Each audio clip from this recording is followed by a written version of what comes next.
നമസ്കാരം. ലോകത്തിനു മുന്നിൽ എന്നും ഒരു വിസ്മയമാണ് നമ്മുടെ കൊച്ചു കേരളം. പ്രകൃതി കനിഞ്ഞു അനുഗ്രഹിച്ച കേരളത്തിന്റെ സൗന്ദര്യം ആസ്വദിക്കുവാൻ ലോക ജനത എപ്പോഴും ആവേശത്തോടെ കാത്തിരിക്കുന്നു. കേരളത്തിലെ ഓരോ ജില്ലക്കും വ്യത്യസ്ത ഭംഗിയാണ്. അതിലേറെ പ്രധാനപ്പെട്ട സഞ്ചാരികളുടെ ഹൃദയത്തോട് ചേർന്ന് നിൽക്കുന്ന ജില്ലകളിൽ ഒന്നാണ് വയനാട്.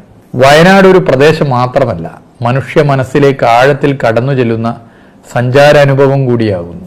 വയനാട് എന്ന ആ അനുഭവത്തെ വാക്കായും വരികളായും മേളമായും താളമായും ലോകത്തിന് മുന്നിൽ സമർപ്പിക്കുന്ന ഒരു സംഗീത വിരുന്ന് ഒരുക്കുകയാണ് വിനോദസഞ്ചാര വകുപ്പ്. വയനാട് വൈബ്സ്. വിവിധ സംഗീതജ്ഞരുടെ പ്രതിഭകൾ കൊണ്ട് സമ്പന്നമാകുന്ന വയനാട് വൈബ്സ് ഏപ്രിൽ മാസം 27-ന് മാനന്തവാടിയിലാണ് സംഘടിപ്പിക്കുന്നത്. വയനാട് വൈബ്സിലേക്ക് സ്വാഗതം. നമുക്ക് ഒരുമിച്ചറിയാം, ആസ്വദിക്കാം.